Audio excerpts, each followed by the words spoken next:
Hello दोस्तों, मैं हूं गौरव और आज जो है मैं बात करने वाला हूं यूजीसी नेट का जो लाइब्रेरी साइंस का मैराथन क्लास चला रहे हैं, जिसमें मोर देन 100 लेक्चर्स लाएंगे और इसमें हम पूरा सिलेबस डिस्कस करने वाले हैं जो यूजीसी नेट में पूछा जाता है। तो ये जो लेक्चर्स हैं आपके ड्री ट्रिपल एस बी का लाइब्रेरी एग्ज़ाम हो गया, KVS NVS और अदर जितने भी लाइब्रेरी साइंस के एग्ज़ाम्स होते हैं कॉम्पिटिटिव, उसमें आपको बहुत फ़ायदा आएगा। और आप अगर बैचलर्स कर रहे हैं, मास्टर्स कर रहे हैं, तो ये सब भी कंसेप्ट आप जान सकते हैं। और अब अगर आप एडुकेटर हैं और डेप्थ में जानना चाहते हैं लाइब्रेरी साइंस को, तो आप हमारे चैनल को सब्सक्राइब करके ये सब देख सकते हैं।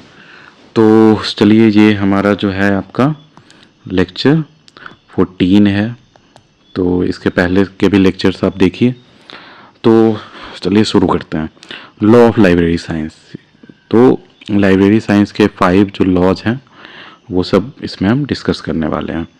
तो ये किसके द्वारा दिया गया था? तो डॉक्टर SR रंगनाथन, जो हमारे father of library science in India कहते हैं, उनके द्वारा दिया गया है। तो देखिए, तो ये आपने पढ़ा भी होगा, जैसे बुक्स आर फॉर यूज वगैरह जो होता है। जैसे 5th लॉ जो है, जैसे लाइब्रेरी इज जो है ग्रोइंग ऑर्गेनिज्म, उसके पहले जो है save the time of the user, जैसे 4th लॉ जो है उससे पहले भी है ना। तो ये सब मैं इसमें डिटेल में डिस्कस करूँगा। तो देखो, the 5 law of library science were formulated by doctor SR Ranganathan in 1931। ये याद रखो, 1931 में। These law are fundamental to the field of library and information science, providing a guiding philosophy for the management and development of library. समझ गए? तो एक जो base जो होता है ना, जो कोर कंसेप्ट ऑफ जो है एक तरह से कि लाइब्रेरी साइंस को कैसे आप एज अ लाइब्रेरियन जो है आगे जैसे बढ़ाओगे, वो आपको अपने मन में रखना है हमेशा। जैसे बुक्स जो है सो यूज के लिए है, तो ऐसा नहीं है कि उसमें ताला लगा के रख दिए। Save the time of the user, कि आपको जो भी यूजर आपका पैटर्न है उसका टाइम बचाना है। Library is a growing organism, जैसे आपको जो है उसका जैसे जैसे रिक्वायरमेंट होता है वैसे वैसे आपको लाइब्रेरी को ट्रांसफॉर्म करना है कि उसकी रेलेवेंस बची रहे। समझ रहे हैं? तो ये सब बेसिक प्रिंसिपल्स हो गया। तो देखो, SR रंगनाथन का मैंने यहाँ नाम भी लिखा है, full name doctor Shiyali Ramamrita Ranganathan, often referred to as the father of the library sciences India, introduce these principles to ensure libraries serve the needs of their communities effectively. समझ गया? अब देखिए, फर्स्ट जो लॉ है क्या कहता है कि बुक्स आर फॉर यूज, कि किताब जो है वो यूज के लिए होता है। तो ऐसा नहीं है कि किताब को जो है ताला लॉक करके रख दी अलमारी वगैरह में, तो वो सामने जो है जैसे दिखता रहना चाहिए। कोई भी आदमी जो है उस बुक को निकाल के देख सकता है, कंटेंट पढ़ सकता है। तो ये सब, तो उसमें जो है आपका, तो ये जैसे बेसिकली जो हो गया आपका ओपन एक्सेस होना चाहिए, कि ऐसा नहीं है कि अलाउ नहीं कर रहे हैं लोगों को। फिर यूजर फ्रेंडली ऐसा लेआउट्स होना चाहिए कि मान लो कि जो भी जैसे न्यू मैगजीन्स आए हैं, न्यू मैगजीन्स हो गए, फिर जर्नल्स हो गए, ये सब जो है आपका जैसे स्टार्टिंग में रखा रहना चाहिए कि उन पे नज़र पड़े तो लोग जो है अट्रैक्ट होके पढ़ें। फिर जब लाइब्रेरी आवर्स भी आप चेंज कर सकते हो, कि जब मान लो कि लाइब्रेरीज में बच्चों को पढ़ना है तो स्कूल के बाद भी अगर लाइब्रेरी खुला हुआ है तो वहाँ शांति से बैठ के पढ़ सकते हैं। तो ये सब इसमें आता है। तो देखो, first law, books are for use. देखो एक्सप्लेनेशन देखते हैं। The first law emphasises that the primary purpose of books is to be used. समझ गए? This law suggest that libraries should focus on making their collections accessible and available to users rather than merely storing them। तो आपको जो books है वो accessible कराना है, जैसे स्टूडेंट्स के पास और या फिर जो भी आपका यूजर है उसके पास। ऐसा नहीं है कि उसको लॉक करके रख देना है। समझ गए? इम्प्लीमेंटेशन देखो इसमें क्या क्या किया जा सकता है। जैसे open access, library should allow users to freely browse shelves. तो जो भी आपका सेल्फ्स जो होता है जिस पे बुक रखा रहता है, तो उसको ऐसा सबको ये होना चाहिए, फ्रीडम होनी चाहिए कि आप जाके चेक कर सकते हो कि कौन कौन से बुक्स हमारे पास हैं।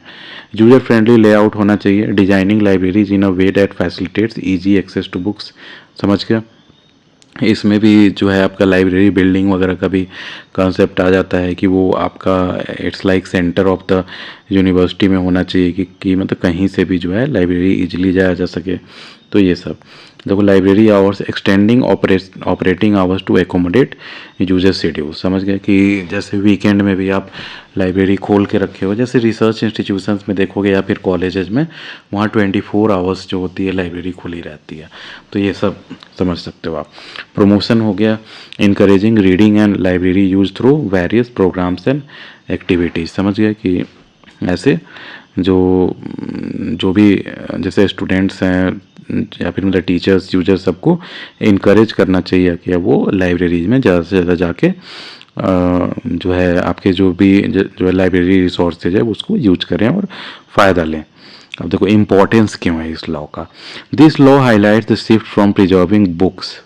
देखो जैसे पहले क्या एक तरह से लाइब्रेरियंस का ये हुआ करता था कि आपको बुक्स को प्रिजर्व करना है। समझ रहे हो, जब जैसे मान लो कि मैन्युस्क्रिप्ट्स हुआ करता था हमारे पास, जब प्रिंटिंग प्रेस उतना नहीं था, तो उस समय ये आपका दिमाग में, और जैसे कॉस्टली बुक्स होते थे तो ये होता था कि बुक्स को सिक्योर करना है और प्रिजर्व करना है। लेकिन अब जो है कि प्रिजर्व करने से ज़्यादा जो है आपको ध्यान देना है कि वो बुक यूटिलाइज हो, जिसके लिए है वो बुक, जो पैटर्न हो गया, जो यूजर हो गया, उन तक पहुंच सके। और उन तक पहुंच सके इसमें ऐसा नहीं कि केवल अलाउ कर दें, आपको बुक्स को अरेंज भी ऐसे करना है, ऐसे क्लासिफिकेशन करना है, ऐसा उसका जो है आपको जैसे अरेंजमेंट करना है बुक्स का, कौन से फ्लोर पे कौन सा बुक आप रखना चाहते हो।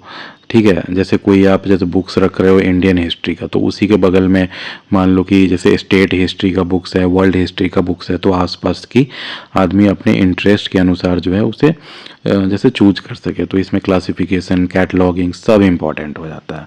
अब देखो importance, this law highlights the shift from preserving books to ensuring they are read and utilise, fostering a culture of learning and knowledge dissemination. समझ गए। अब देखो सेकेंड लॉ है every reader his her book. देखो कि जैसे individual reader है, मान लो कि आपके घर में ही आपके फैमिली में जैसे 5 मेंबर्स हैं, जो 5 मेंबर्स हैं, तो आपके जैसे ग्रैंड पेरेंट्स हो सकते हैं, है ना, तो उनका इंटरेस्ट कुछ अलग हो सकता है कि वो जो भक्ति के बुक्स ज़्यादा पढ़ना चाहें, हो सकता है कि वो मतलब एक्सप्लोर करना चाहें विश्व को, तो और भी जो जो चीज़ वो नहीं कर पाए हैं लाइफ में वो उसके बारे में पढ़ना चाहें। फिर आप हो सकते हैं, आप अगर मतलब जब मान लो कि जॉब कर रहे हैं तो फिर आपका इंटरेस्ट अलग होगा, आपकी वाइफ है तो उसका इंटरेस्ट अलग हो सकता है, आपके भाई बहन है उसका इंटरेस्ट अलग हो सकता है, आपके बच्चे होंगे, अगर मान लो कि वो जैसे 6 इयर्स का है तो हो सकता है कि 6 इयर्स का है तो उसे ज़्यादा इंटरेस्ट आए जो एकदम बच्चों की जो बुक्स होती है तो उसमें।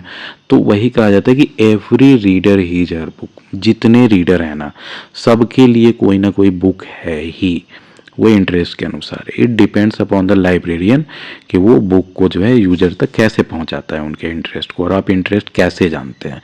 हो सकता है कि आप यूजर सर्वे करें, आप उनसे जैसे क्वेश्चनेयर्स दे कि आपको मतलब क्या क्या चीज़ में इंटरेस्ट है, उनसे पूछ सकते हैं, इंटरव्यू ले सकते हैं क्लास में जा जाके। तो ये सब तरह से समझ गए। तो every reader his her book. देखो तो second law focuses on the importance of catering to the diverse needs of every individual reader. समझ गए, इंडिविजुअल रीडर का जो डाइवर्स नीड्स है उसको। It suggest that library should provide material that suit the varying interest. समझ गए, reading levels and information needs of all their users. समझ गए कि सारे यूजर्स का जो इंफॉर्मेशन नीड्स है वो सारे को कैटर करे।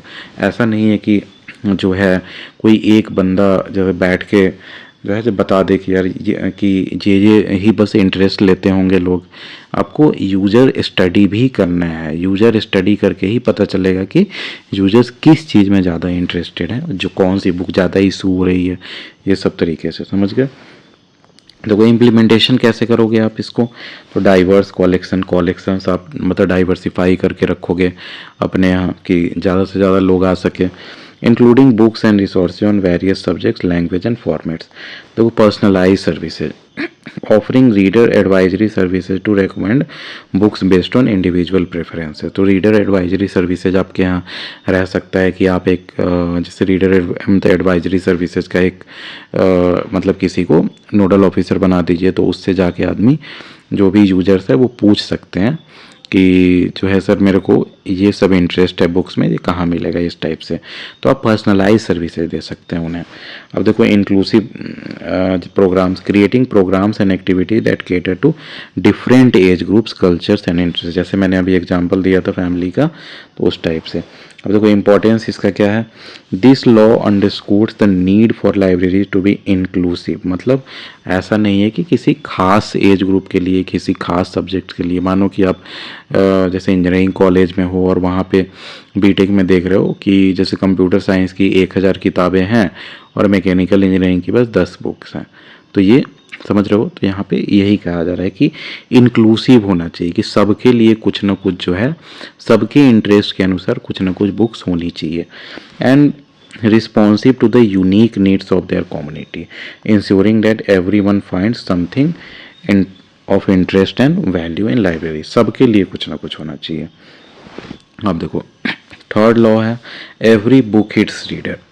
देखो तो जैसे था every reader his her book, वैसे एवरी बुक इट्स रीडर, मतलब कोई भी बुक है, समझ रहे हो, तो उसका कोई ना कोई जो है रीडर होना चाहिए, समझ रहे हो। ऐसा नहीं है कि आप बुक जो है लाइब्रेरी में ऐसे बुक्स जैसे रखते जा रहे हैं कोई कोई जिसका कोई रीडर ही नहीं है। मान लो कि क्लास 10 तक का स्कूल है और उसके में आप जो है न्यूक्लियर साइंस का बुक रखे हैं या फिर कैलकुलस का बुक रखे हैं, जिसका कोई जैसे मतलब बेसिक कैलकुलस हो सकता है यूज हो, लेकिन अगर मान लो कि आप जैसे वेक्टर कैलकुलस हो गया, लैप्लास ट्रांसफॉर्म, जैसे फूरियर ट्रांसफॉर्म, ये सब की बुक है, तो वो सबका कोई यूज नहीं होगा। तो एवरी बुक इट्स रीडर, हर एक बुक का जो है कोई ना कोई रीडर होना चाहिए। देखो the third law start that every book in the library has a reader who will find its useful. अब ये भी है कि जैसे एक तरह से मतलब सारे बुक्स हैं उसका कोई ना कोई तो रीडर होगा ही, तो आपको इस टाइप से भी बुक अरेंज करना है और इस टाइप से उसको आपको जो है ऑर्गेनाइज करना है और जो बुक्स रखना है कि जो उसका यूजर है उस तक जो है पहुंच सके वो। देखो it emphasises the importance of proper cataloguing, समझ रहे हो कि आप कैटलॉगिंग अच्छे से करके रखे हो तो जो यूज़र है वो सही से मतलब ढूंढ पाएगा, समझ रहे हो। कि अगर मान लो कि बुक है, एक और चीज़ मैं बताता हूँ कि अगर कोई बुक है हिस्ट्री की, तो उसका अगर मान लो कि टॉपिक अगर दे दिया गया है जिससे वो जैसे पता चल रहा है कि मेडिएवल हिस्ट्री है, लेकिन उसको जैसे पढ़ने पे पता चलता है कि वो केवल इंडियन मेडिएवल हिस्ट्री पे है, उसमें वर्ल्ड के और किसी भी जो है मेडिएवल हिस्ट्री का चर्चा नहीं है, तो वो जो है उसका कैटलॉगिंग सही से किया रहेगा कि वो किस चीज़ के बारे में है, तभी तो वो रिक्वायर्ड यूजर तक जो है पहुंच पाएगा, है ना। तो वही है importance of proper cataloguing, classification and indexing to ensure that books can be easily found by those who need them. समझ गए कि कैटलॉगिंग वगैरह ये सब अच्छे से होना चाहिए। तो इसका इम्प्लीमेंटेशन कैसे करोगे, तो इफ़ेक्टिव कैटलॉगिंग, कि उसका कैटलॉग कार्ड्स जैसे बनता था पुराने ज़माने में, अब तो जैसे मार्क का नाम आप सुने होंगे कि मशीन रीडेबल कैटलॉगिंग जो है, तो ये सब में कैटलॉगिंग उसका सही से होना चाहिए कि सर्च करने पे कीवर्ड्स वगैरह से सही से मिल सके। तो using standardise cataloguing system, example Dewey decimal classification for easy retrieval. तो डेवी डेसिमल क्लासिफिकेशन हो गया या कोलोन क्लासिफिकेशन, तो ये सब सही से रिट्रीवल के लिए यूज कर सकते हो, ठीक है। अब इंडेक्सिंग एंड एब्स्ट्रैक्शन, देखो मैंने जो है एक इसमें आप देख सकते हो लाइब्रेरी क्लासिफिकेशन करके बहुत ऑलमोस्ट 6 घंटे का लेक्चर अपलोड किया था, तो वो आप देख सकते हो अगर आपको क्लासिफिकेशन में इंटरेस्ट हो और जानना हो तो। देखो indexing and abstracting, providing detail description, देखो जो मैंने जैसे बता रहा था कि आपको डिटेल डिस्क्रिप्शन दिया रहेगा, कीवर्ड्स दिया रहेगा, तो उससे जल्दी खोज सकते हैं।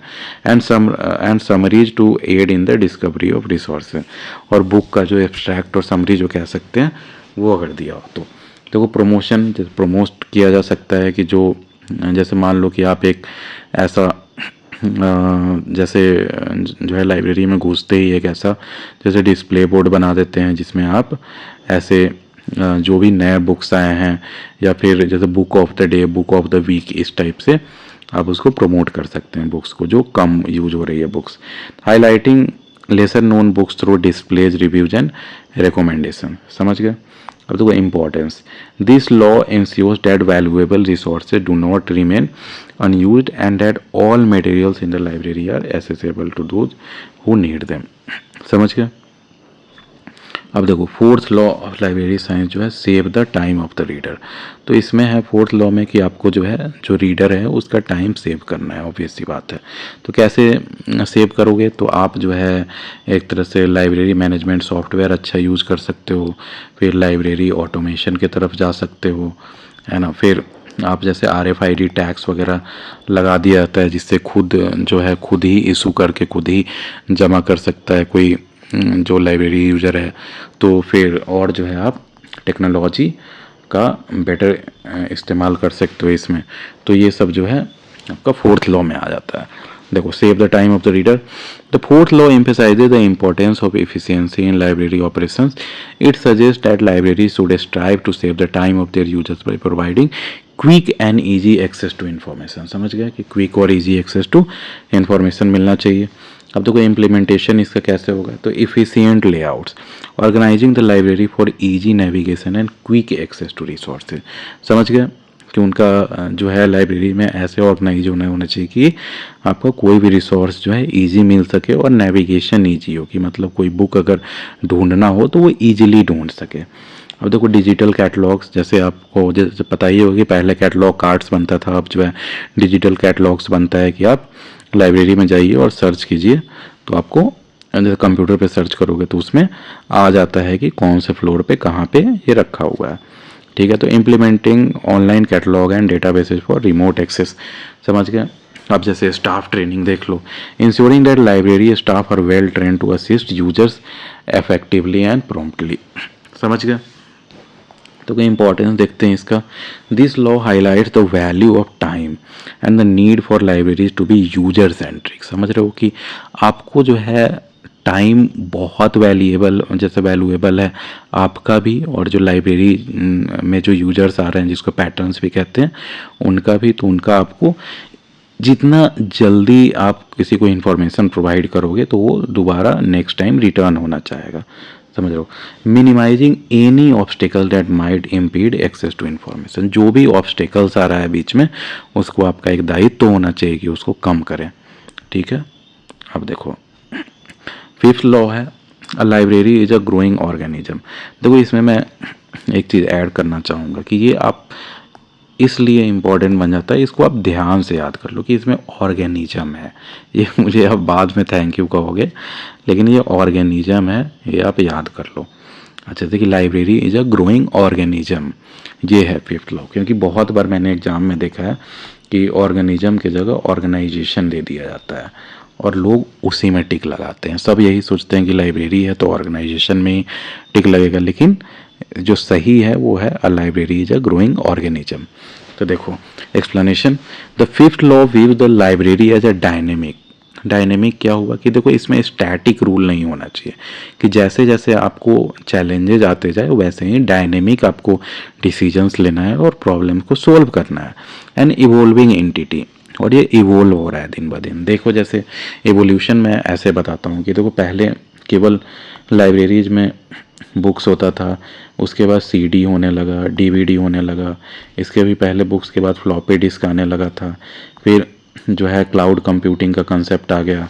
क्लाउड कंप्यूटिंग के बाद देखोगे तो अब जो है अब मतलब कम्प्लीटली जो है एक तरह मतलब डिजिटल लाइब्रेरी का कंसेप्ट आ गया। अब जो है एक तरह से लाइब्रेरी मैनेजमेंट सॉफ्टवेयर्स आ गए हैं, पहले जो है रजिस्टर में होते थे। लाइब्रेरी ऑटोमेशन की तरफ जैसे दुनिया बढ़ रही है तो वो हो गया। अब देखो LLMs जो देख रहे हो कि लार्ज लैंग्वेज मॉडल्स, जैसे आपका ChatGPT हो गया है ना, तो ये सब के कारण आप देखोगे कि सबको लगता है कि ChatGPT आ गया, सब सारा इन्फॉर्मेशन वहाँ मिल जाएगा, लाइब्रेरी की वैल्यू ख़त्म हो जाएगी। तो ये सब जैसे जैसे इवॉल्व हो रहा है आपका दुनिया, वैसे वैसे लाइब्रेरीज को भी इवॉल्व होना पड़ेगा। तो वही कह रहा है कि the fifth law view the library as a dynamic and evolving entity.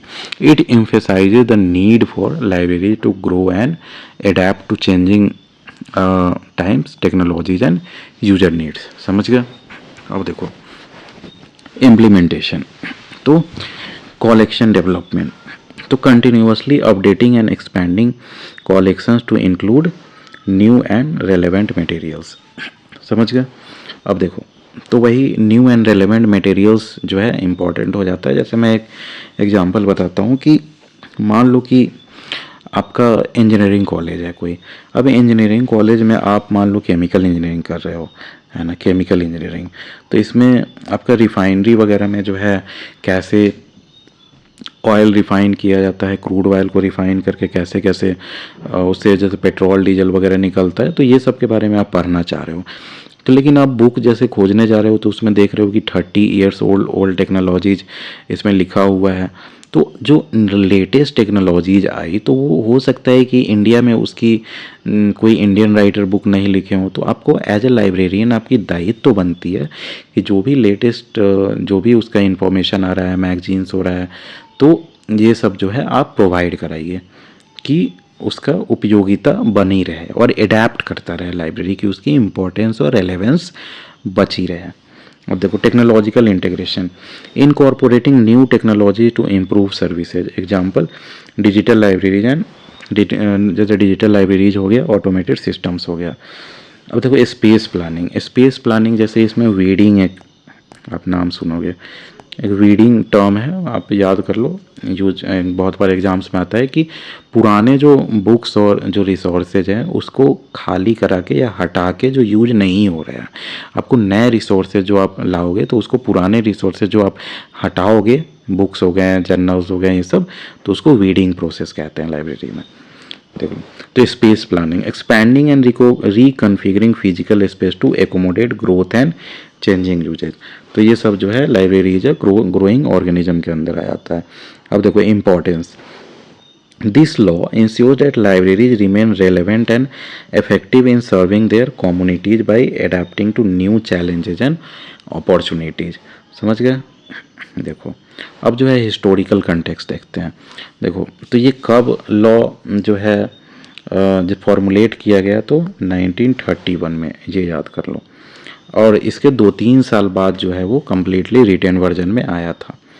देखो, हिस्टोरिकल कंटेक्स्ट, तो doctor S R Ranganathan formulated these laws in 1931 during time when libraries were primarily seen as repository of books. तो उस समय libraries को क्या समझा जाता था कि यहाँ पे बुक्स बस स्टोर करके रखा जाता है।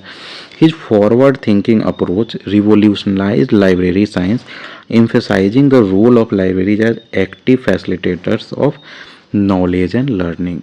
तो नॉलेज एंड लर्निंग पे एम्फेसाइज करके इसलिए जो है ये 5 लॉज उन्होंने दिया था। देखो, इंपॉर्टेंस इन इंडियन कंटेक्स्ट देखते हैं। In India these law has been instrumental in shaping the development of modern libraries. They provide a foundational philosophy for librarians and information professional, guiding the establishment of user centred. देखो, ये सबसे ज़्यादा important है कि आपको ये नहीं देखना है कि मुझे सैलरी मिल रही है, मुझे बुक ये खरीदना है, वो खरीदना है, इतना पैसा आ गया तो हम जो है लाइब्रेरीज में ये बुक खरीद लेते हैं क्योंकि अच्छा लग रहा है। आपको सारा डिसीजंस लेना है ना, वो यूजर सेंट्रिक डिसीजन लेना है कि यूजर्स को ये कैसे इम्पैक्ट करेगा, यूजर्स को ये कैसे फ़ायदा करेगा, यूजर्स इससे कैसे बेनिफिट होंगे। ठीक है। Accessible and dynamic libraries across the country, तो समझ गए। अब देखो, की डेट्स देखते हैं इसमें। देखो, 1892 में जो है एस आर रंगनाथन का बर्थ हुआ था, ये याद कर लो। 1931 में जो है publication of the 5 law of library science. फिर 1992 में UNESCO honour doctor S R Ranganathan by naming in the father of library science, documentation and information science. समझ गए, ये इंपॉर्टेंट है। 1992 में यूनेस्को ने ये दिया था। ठीक है जी। तो वो तो कंक्लूजन वही है। The 5 law of library science remain as relevant today as were the first formulated. आप देखोगे कि इसी 5 लॉज के आधार पे जो है मॉडर्न टाइम्स में भी इसको अलग अलग टाइप से बनाया जाता है कि मतलब डिजिटल लाइब्रेरीज के लिए 5 लॉज, जैसे बहुत अलग अलग राइटर्स जो हैं लिखते हैं। लेकिन आप देखोगे कि ये जो है ना बेसिक इतना डीप है ना, ये सुनने में नॉर्मल लगता है 5 law of library science, but it's a guide कि लाइब्रेरियंस को जो है कैसे सोचना है, कैसे लाइब्रेरी डिज़ाइन करना है और क्या उनका थीम रहना चाहिए लाइब्रेरीज का, कि यूजर सेंट्रिक होनी चाहिए। Today, as when they were first formulated, they provide timeless principles that guide the effective management and operations of library, ensuring they continue to meet the evolving needs of their communities. Understanding and applying this law is crucial for library science professionals, especially those for UGCNET. समझ गए? तो ये हमारा यहाँ पे lecture ख़त्म होता है, लेक्चर 14। तो हमारे चैनल को ज़रूर सब्सक्राइब करें। Thank you, have a nice day.